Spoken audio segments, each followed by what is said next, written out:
E aí, vamos continuar o nosso curso? Estamos aqui para mais um bloco do nosso curso de Direito Administrativo, né? No bloco anterior, então, nós encerramos aí falando sobre a diferença entre atos vinculados e atos discricionários. Agora nós vamos ver mais uma classificação de atos administrativos, tá?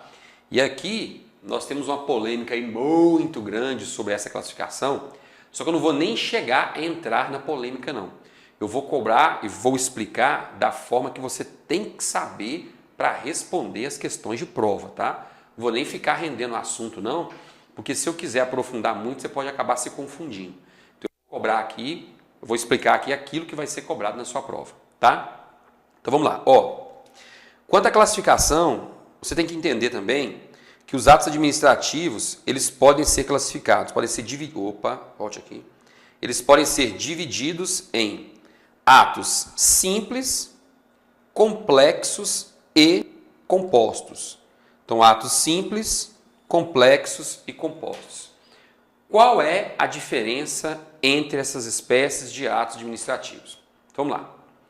Olha só, ato simples é aquele que depende da manifestação de vontade de apenas um único órgão ou um único agente público. Então, esse é o ato simples. Depende da manifestação de vontade de um único órgão ou um único agente público. E aí, ele já está apto a produzir efeitos. Quer ver um exemplo? Um parecer. Em alguns momentos, nas atividades do município, o prefeito, antes de decidir, ele vai precisar de um parecer. O que é um parecer? É o entendimento de um especialista sobre aquele tema, sobre aquela decisão que tem que ser tomada. Então, aquele parecer é emitido por um órgão ou então, dependendo da circunstância, um agente público. Então, o simples fato de um único agente público ter dado aquele parecer e assinado, ali eu tenho um ato simples. O parecer em si é um ato administrativo. E além de ser um ato administrativo, nós vamos ver depois, ele é ainda um ato simples. Simples porque ele começou a produzir efeitos a partir da manifestação de um único agente público, tá? Precisamos de 2, 3, 4 agentes públicos diferentes se manifestarem naquele ato para que ele comece a produzir efeitos. Então, aquilo ali é o simples, um único órgão ou um único agente público. Mas, além dos atos simples, nós temos ainda os atos complexos. O que são atos complexos? São aqueles que dependem da manifestação de 2 ou mais órgãos públicos para que possa começar a produzir efeitos.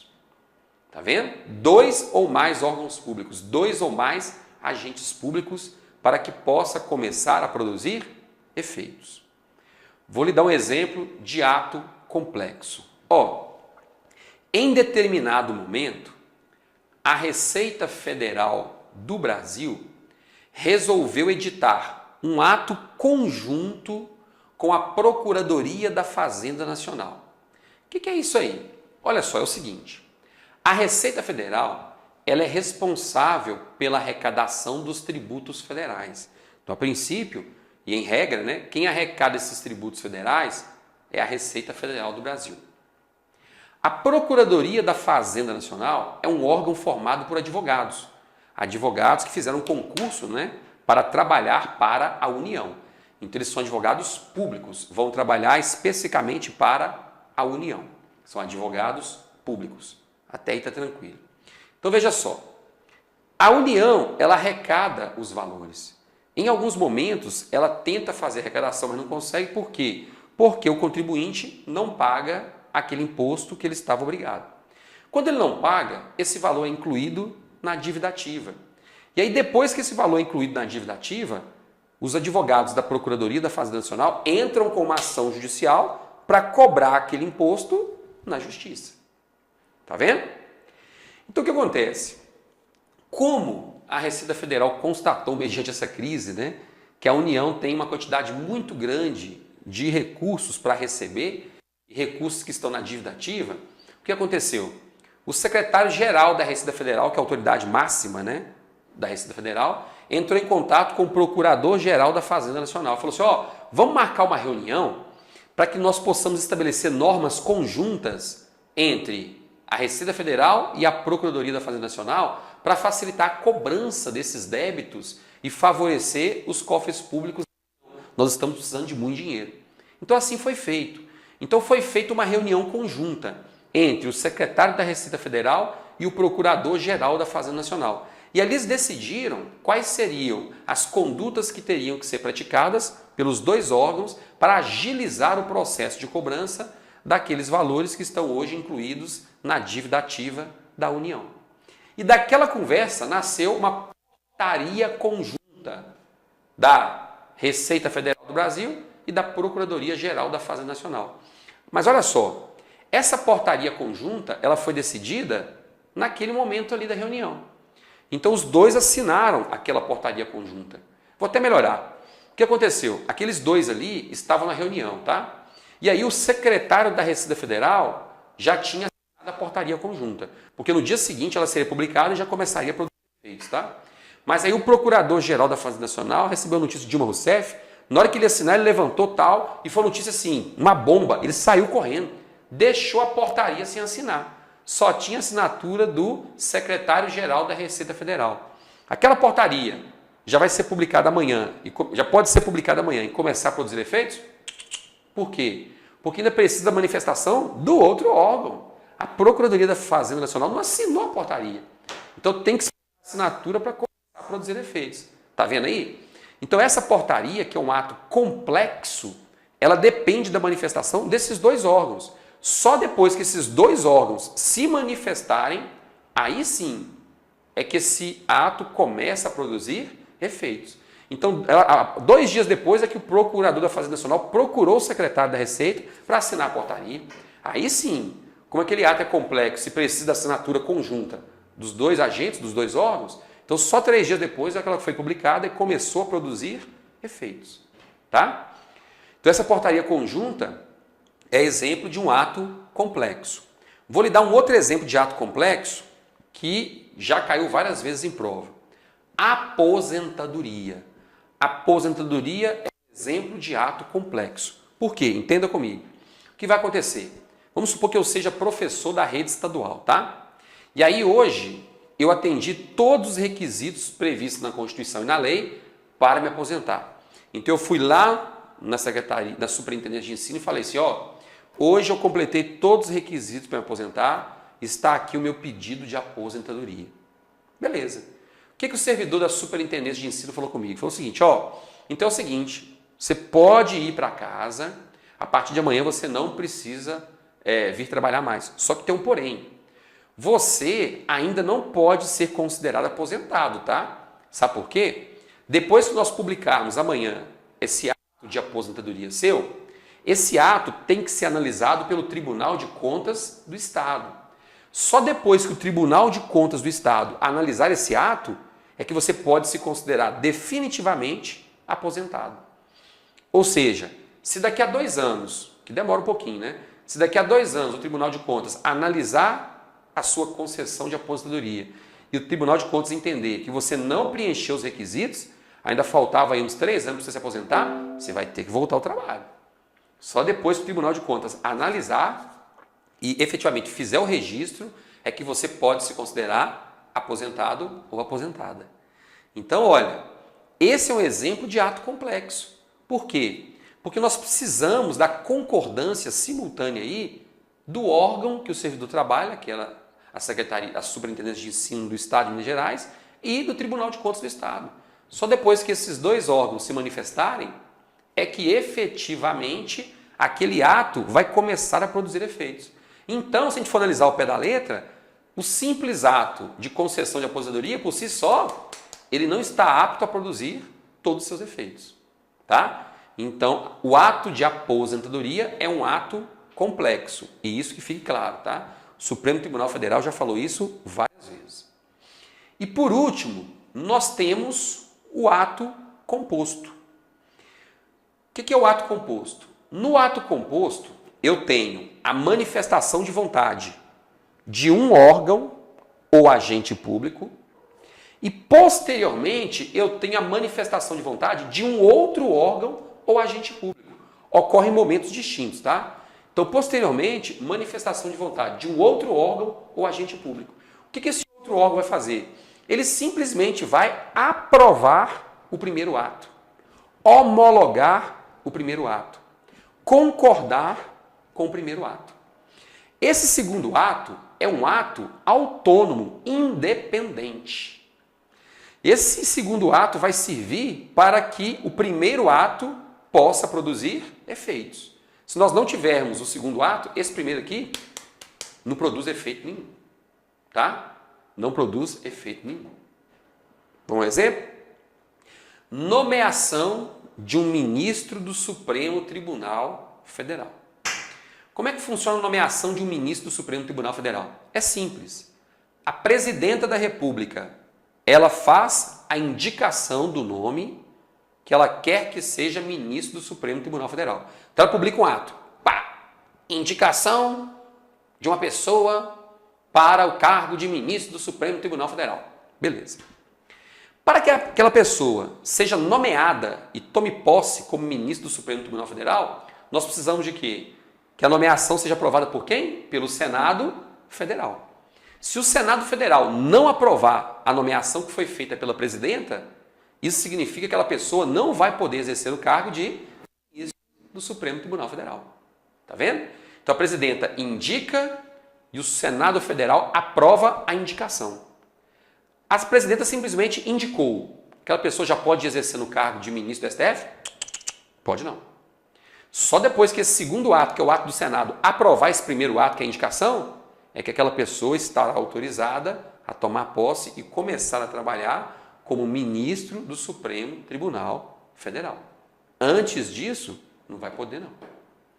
Então, eis a diferença entre o ato simples, o ato complexo e o ato composto, tá? Claro, esse tema é muito polêmico, mas eu não vou entrar em polêmicas, eu gostaria que você guardasse essas informações que eu te passei, porque são essas informações que a FUMARC vai cobrar em prova, tá? Se você souber isso aí, já estou satisfeito. Principalmente os exemplos que eu citei. Os exemplos são importantes ainda, porque esses exemplos que vão ser cobrados em prova. Combinado? Então, tá bom. Mas não acabamos não. Agora nós temos que saber a diferença entre ato válido, nulo e inexistente. Então vamos lá. O que é um ato válido?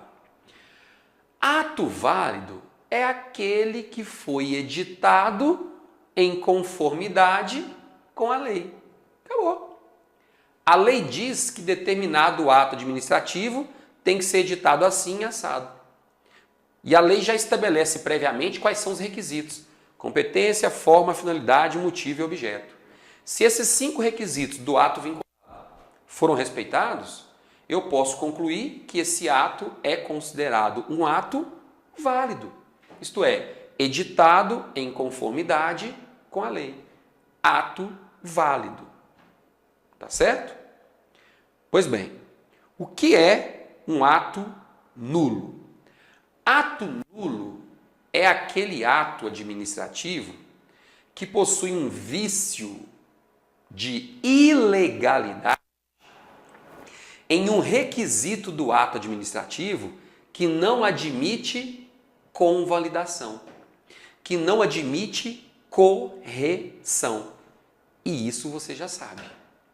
Então veja, dos 5 requisitos do ato administrativo você conhece, são eles: competência, forma, finalidade, motivo e objeto. Em quais requisitos, se tiver algum probleminha, se tiver alguma ilegalidade, dá para corrigir o ato? Só na competência e na forma. Então, se o problema estiver na competência ou na forma, eu digo que esse ato é anulável. Por que anulável? Porque nós podemos anular ou não, porque também dá para corrigir. Então vai depender da circunstância. Então ele vai poder ser anulado ou então ele vai poder ser convalidado, corrigido. Então ele não é nulo, ele é anulável. Mas se a ilegalidade, o vício, o problema do ato estiver nos requisitos finalidade, motivo ou objeto, aí sim o ato é nulo. Então, nulo por quê? Porque não admite convalidação. Não admite correção. O ato tem que ser obrigatoriamente anulado.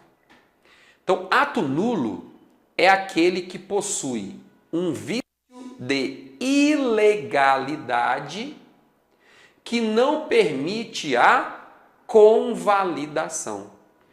Possui um vício de ilegalidade, que não permite convalidação. Se não dá para corrigir, então tem que anular. Se tem que anular, o ato é nulo. E por último, temos o ato inexistente. O que é um ato inexistente? Ato administrativo inexistente é aquele que não existe para o direito administrativo. É uma ficção. É uma ficção, não existe para o direito administrativo. Olha só o exemplo. Em determinado momento estava eu saindo da sala de aula e aí uma aluna chegou e falou: professor, estou desesperado. Por quê, moça? Já passei num bocado de concurso, estou aguardando nomeação, nenhuma me nomeia. Para você ter ideia, eu passei num concurso para o Tribunal de Justiça de Minas Gerais, tinha 3 vagas, eu sou a terceira da lista, já tem 3 anos do concurso, falta 1 ano para vencer, até hoje eles me nomearam. Aquele negócio me doeu o coração, a aluna começou a chorar, aquele negócio, eu falei: faz o favor, você tem uma caneta e um papel aí? Cheguei para ela e falei assim: decreto número 99. Eu, Fabiano Pereira, professor de Direito Administrativo aqui do cursinho à prova, determino a nomeação da candidata tal no cargo de escrevente judiciário do Tribunal de Justiça a partir de amanhã, assinado eu. Entreguei para ela. Toma, minha filha, vai lá com esse ato administrativo aí e toma posse. E aí, me fala, esse ato é nulo? Como assim nulo? Não tem nem como falar que esse ato é nulo, não, é? Para o ato ser nulo, ele tem que existir e em um dos requisitos existir uma ilegalidade, né? Esse ato nem existe para o direito administrativo, não. Quem sou eu para chegar e editar um ato para mandar nomear alguém no TJ? Eu nem trabalho no TJ para começar. Não existe, esse ato não existe para o direito. Você está entendendo? Eu não tenho poder para chegar e fazer isso, não. Eu sou até servidor público, mas de outro órgão. Eu não sou servidor público TJ. Então, eu ou você, ou qualquer pessoa, qualquer pessoa que não seja servidor do TJ, que editar esse ato aí, a finalidade é a mesma. O ato é inexistente. Está vendo a situação? Então, esse é o tal do ato inexistente. Vamos continuar? Voltando para o slide. Temos que saber diferenciar também ato perfeito, pendente e consumado. Olha só, o que é o ato perfeito? Ato perfeito é aquele que concluiu todas as etapas necessárias para a sua formação. Professor, é aquele que concluiu o ciclo necessário para a formação do ato, para a sua edição? É isso mesmo. Esse é o ato perfeito. Cuidado.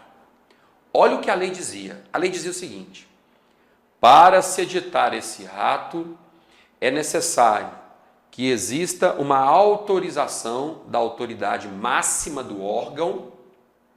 Depois ele é enviado para o setor financeiro, com aval do setor financeiro.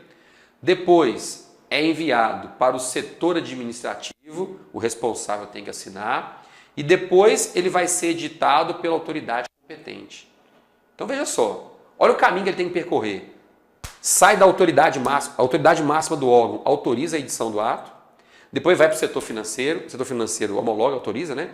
Depois vai para o setor administrativo, eles dão de acordo, depois é que o agente público competente vai editar o ato. Tá vendo que tem um percurso que ele tem que seguir?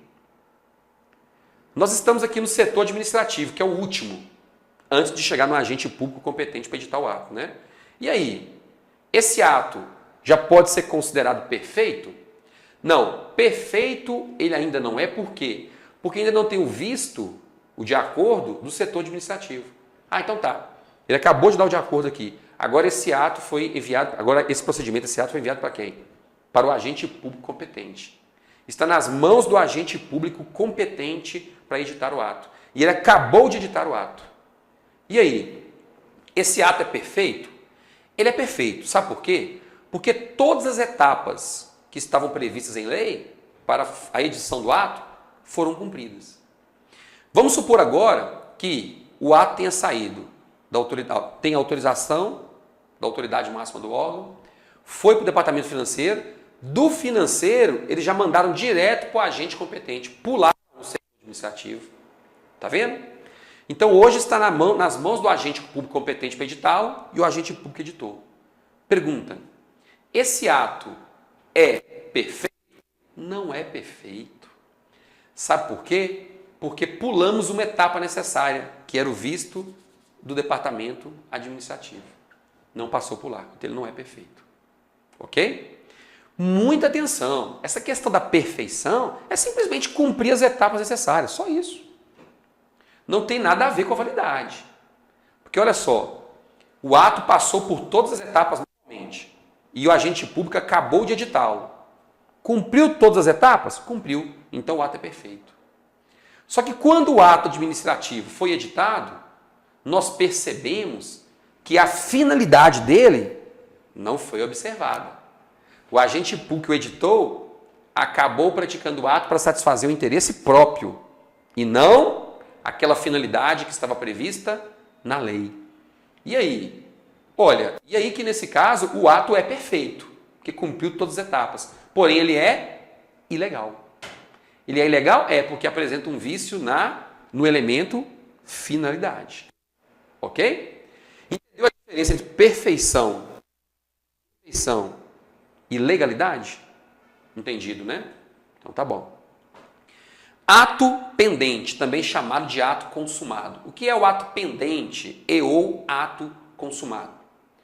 Ato pendente é aquele que já está pronto e acabado, mas ainda não está apto para produzir os seus efeitos.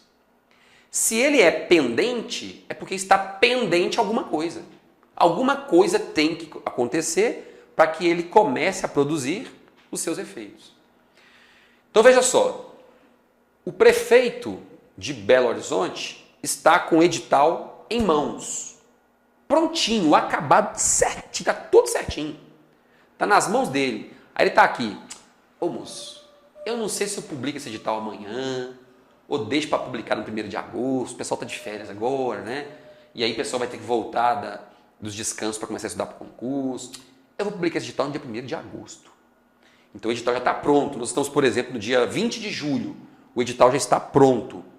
E o prefeito está aqui decidindo se ele vai publicar só em 1º de agosto. Então no dia 20 de julho, está tudo prontinho, o edital já está pronto e acabado. Esse edital, ele é eficaz? Não. Por que ele não é eficaz? Porque ele só vai ser eficaz a partir do momento que ele for publicado no Diário Oficial. Por enquanto, ele não está produzindo efeito nenhum. Nenhum. Só vai ser eficaz a partir do momento que for publicado no Diário Oficial. Aí sim, ele vai ser eficaz. Ok? Esse edital, então, ele é pendente. Ele é ineficaz. Está pendente de quê? Ora, está pendente da publicação. Nós estamos aguardando a publicação desse edital. Somente depois que ele for publicado no Diário Oficial é que ele vai começar a produzir todos os seus efeitos. Então ele deixará de ser pendente e passará a ser chamado de eficaz. Então, ato pendente é o mesmo que ineficaz, porque ainda não está apto para produzir todos os seus efeitos. Ainda não está apto a produzir todos os seus efeitos. Tá tranquilo até aí? Tudo certinho? Então é isso aí. Eis o tal do ato pendente, tá? Eis o tal do ato pendente.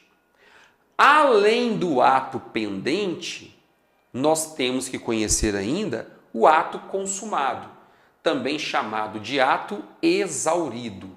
Então você já sabe, eu até cheguei a comentar sobre ele, né? Ato consumado ou ato exaurido é aquele que já produziu todos os seus efeitos. Então, esse é o ato consumado, o ato exaurido.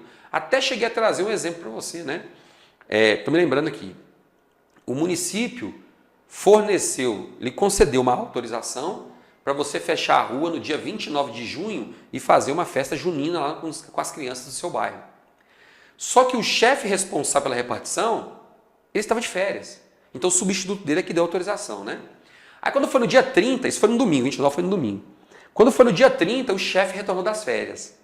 Aí ele chegou lá e viu em cima da mesa lá um processo para, efetivamente, um processo pedindo o fechamento daquela rua, pedindo autorização para a realização da festa junina naquela rua.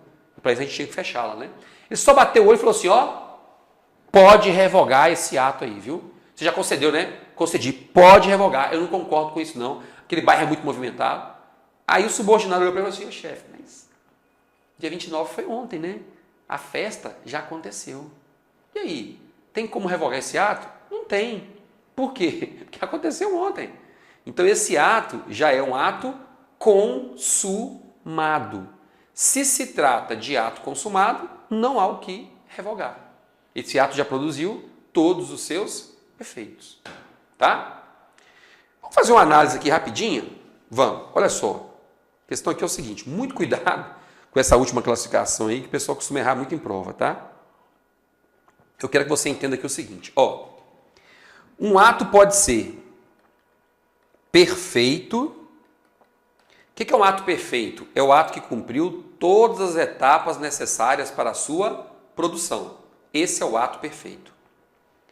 Pode ser perfeito, válido. O que é o ato válido? É aquele que foi editado em conformidade com a lei. Cumpriu todos os requisitos previstos na lei, tá? Então o ato perfeito cumpriu todas as etapas, depois ele cumpriu todos os requisitos e é eficaz. Então ele pode ser perfeito, válido e eficaz. Não tem problema nenhum, tá? Então vamos supor um edital de concurso público. É perfeito porque cumpriu todas as etapas que a comissão estabeleceu e que tinham que ser observadas. É válido porque foi editado em conformidade com a lei. É eficaz porque já está produzindo todos os seus efeitos. Mas da mesma forma, esse edital pode ser perfeito, válido e ineficaz. Ou seja, pendente, né? Por quê? Porque na prática, ele ainda não foi publicado no Diário Oficial. Mas é possível ainda, por exemplo, que esse edital seja perfeito, porque cumpriu todas as etapas necessárias para a sua edição, inválido, porque um dos requisitos do ato foi desrespeitado, e eficaz. Ué, como é que ele pode ser perfeito, inválido e eficaz? Cumpriu todas as etapas necessárias para a sua edição. Perfeito. É inválido porque um dos requisitos do ato foi desrespeitado.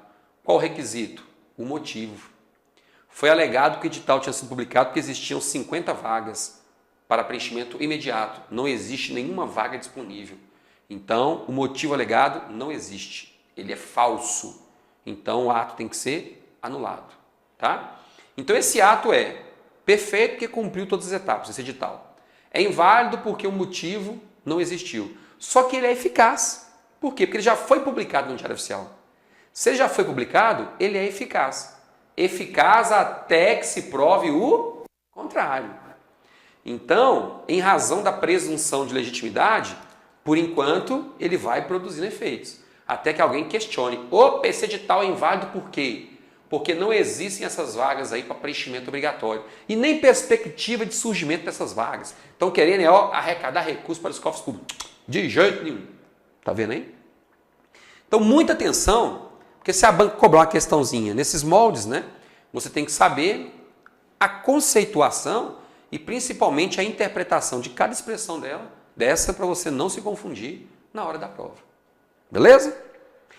Então, vamos fazer um intervalo. E daqui a pouquinho eu volto.